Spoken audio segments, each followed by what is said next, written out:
Students, Othello की मैंने आपको समरी भेजी एक तो, ठीक है। अब मैं आपको इसमें से ये दिखाऊंगी कि इसके नोट्स में से जो आपका ओथेलो का जो 5 मार्क्स का जो क्वेश्चन आएगा मैं वो करवा रही हूँ आपको। मैंने ये पीडीएफ भेजा हुआ है, देखो बच्चों प्लीज़ ध्यान दो लो। ये 4th यूनिट का है आपका पेपर, जो ड्रामेटिस्ट वाला पेपर है उसमें से। अब ओथेलो का आपको सिर्फ ये क्वेश्चन याद करना है। यहाँ देख लीजिए, ओथेलो 1604 में शेक्सपियर ने लिखा था। Othello is one of the finest tragedies written by Shakespeare. Tragedy माने जहाँ पर आपका जो हीरो है, हीरो को हम प्रोटेगोनिस्ट भी कहते हैं। प्रोटेगोनिस्ट जो है अपने कैरेक्टर से गिर जाता है या वो पतन हो जाता है उसका, या मतलब कोई ऐसी हरकत कर देता है जो कि हीरो के बदले वो हीरोइज्म से नीचे आ जाता है, ठीक है। लास्ट में एंड में उसकी डेथ हो सकती है या बहुत बुरा होता है उसके लाइफ में, उसको हम ट्रेजेडी कहते हैं, ठीक है। ट्रेजेडीज रिटन बाय शेक्सपियर, तो ओथेलो एक बहुत बड़ी ट्रेजेडीज, फाइनेस्ट ट्रेजेडीज में से एक है। It was based on an Italian tale in Hecatommithi by Giraldi Cinthio. तो ये इटालियन राइटर ने लिखा था, हेकाटोमिथी के नाम से किताब से इसको इंस्पायर करके लिखा है। 1565 में लिखा हुआ था ये, तो इटालियन कहानी से इंस्पायर होकर लिखा है ये। This tale was translated into French in 1584। और इसी कहानी को, जो इटालियन कहानी जो है ये हेकाटोमिथी, इसको ट्रांसलेट किया फ्रेंच में इन 1584 में। The play is a brilliant study of the impact of jealousy on the relationship of husband and wife. तो जो कहानी जो है इसमें क्या है, बहुत ब्रिलियंट, बहुत ही ज़बरदस्त इम्पैक्ट, असरदार है, जिसमें जलसी, जलन दिखा रखी है रिलेशनशिप में, किसके, और एक हस्बैंड और वाइफ के बीच में। हस्बैंड कौन है, वो अथेलो, और वाइफ कौन है, Desdemona. Othello is a black more who is a commander of Venetian forces against the Turks. तो ओथेलो कौन है, ब्लैक मोर, मोर माने जो अफ्रीकन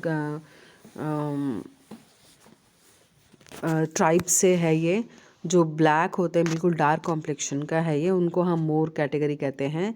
तो ब्लैक मोर है ये, जो कि कमांडर है वेनेशियन फोर्सेस का, जो कि टर्क के खिलाफ खड़े हैं ये, Turkey's.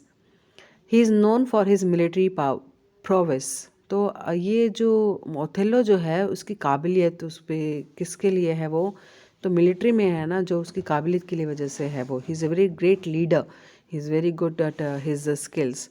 Though he is not a member of Venetian society, he marries a conventional Venetian aristocratic girl, Desdemona.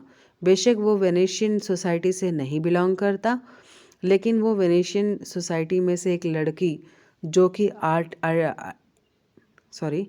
Aristocratic है। अरिस्टोक्रेटिक यानी बहुत अमीर ज़ादे की, यानी बहुत अमीर रॉयल घर की है ये लड़की डेस्डिमोना, उससे ही शादी करता है। He is deeply in love with his wife. Desdemona से बहुत प्यार करता है ये। However the seeds of distrust are sown in the mind of Othello by Iago.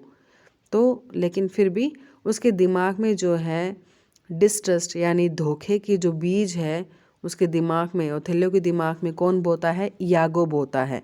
Who is his junior, वो इयागो कौन है, वो ओथेलो का जूनियर है, ऑफिसर है। And who has motives of resentment against him, और जो मकसद रखता है बदला लेने का। रिसेंटमेंट माने बदला लेना, किसके खिलाफ, उसका गुस्से का जो खिलाफ है, वो गुस्से में क्यों है वो, या ओथेलो के खिलाफ है, क्योंकि वो देखता है कि ओथेलो को वो पोस्ट मिल जाती है जबकि इसको मिलना चाहिए था। In the end Othello kills Desdemona, आखिर में ओथेलो डेस्टिमोना को मार देता है। Iago's wife Emilia is also killed by Iago, और इयागो की जो वाइफ है एमिलिया, वो भी मारी जाती है। इयागो मार देता है उसको, क्योंकि वो बता देती है सारी बात उसकी, वो कैसे इयागो षड्यंत्र रच रहा है। And when Othello realises his mistake, he makes a final speech of self assessment and stabs himself. और जब ओथेलो को ये एहसास होता है कि उसने बहुत बड़ी गलती की है, डेस्डिमोना पे शक करके उसको मार दिया उसने, तो उसको बहुत गिल्टी यानी बहुत बुरा लग रहा है, वो शर्मिंदगा महसूस कर रहा है। आखिर में वो पूरा स्पीच देता है और अपने बताता है कि मैंने क्या किया, ये गलती, मैंने कितनी बड़ी गलती की है, मानता है, और अपने आप को मार देता है। स्टैब माने खुद को खंजर मार देना। Othello is a highly romantic soldier who falls a prey to the evil mechanization of Iago. Othello बहुत ही काबिल सोल्जर है, रोमांटिक सोल्जर है, लेकिन वो जाल में फंस जाता है बुराई के, किसके, इयागो के बने हुए जाल में. He is not given to introspection. तो वो ये भी नहीं देखता है कि मैं इस बात को तह तक जांच तो लूँ कि बात सही है या नहीं. वो सिर्फ यागो की बात सुनता है और मन में ठान लेता है कि हाँ मेरी बीवी मुझे धोखा दे रही है.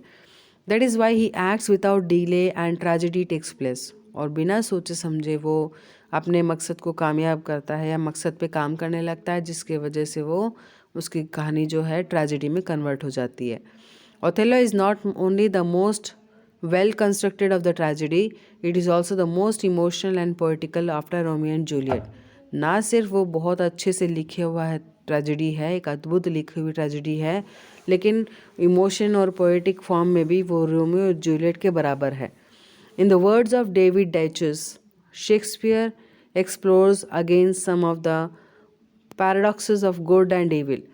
तो शेक्सपियर के इस ओथेलो को पढ़ने के बाद एक और जो उसका कॉन्टेम्प्रेरी राइटर या रीडर जो है डेविस डेचस, वो कहते हैं कि शेक्सपियर के है ना एक्सप्लोर करता है कि क्या पैराडॉक्स का मतलब ये होता है कि कोई आप स्टेटमेंट कह रहे हो लेकिन आप खुद कन्फ्यूजन हो, हाँ या ना दोनों ही चीज़ बोल रहे हो आप.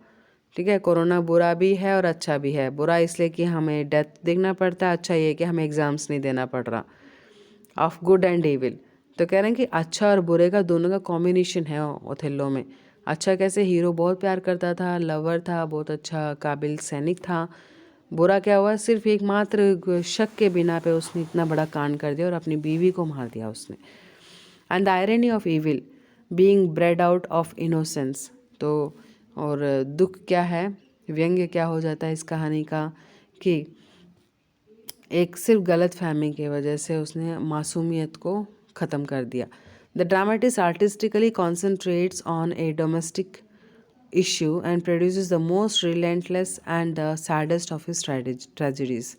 तो ड्रामेटिक का आर्टिस्टिक क्या है, बहुत कलाकारी से इसने ड्रामा लिखा है जो कहाँ कॉन्सेंट्रेट करता है, घरेलू इशू, छोटा सा इशू, घरेलू, डोमेस्टिक माने घरेलू मुद्दा, कौन सा, मियाँ बीवी का. And produces the most relentless and saddest of his tragedies.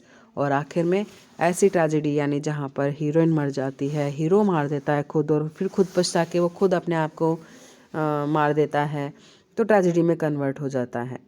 ठीक है, यहाँ पर कुछ हैंड रिटन भी लिखा हो, देखिए. When we read the play we find how Othello is deceived, tricked, trapped and tortured by evil minded यागो.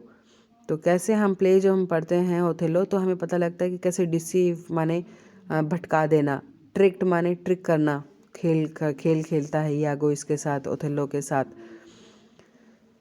Then trapped, वो जाल में फंस जाता है, उसके बुने हुए जाल में फंस जाता है, यागो के बुने हुए जाल में. And tortured by evil minded, और कैसे अपने या गलत दिमाग के इस्तेमाल की वजह से, यागो के शातिर दिमाग की वजह से कैसे वो टॉर्चर होता है, जो कि यागो जो कि विलन है प्ले का. यागोज cunningness and cruelty is one of cause of Othello's suffering and tragic end. तो यागो का जो कनिंगनेस, लालचपन और जो बुराई है, उसकी क्रुएल्टी है, उसके वजह से जो है ओथेलो को आखिरकार बहुत पछताना पड़ता है, सफ़र करना पड़ता है. ठीक है, ये आपका 5 मार्क का क्वेश्चन है ओथेलो को, ये आएगा आपको लर्न करना है. Okay guys, this is it for the class.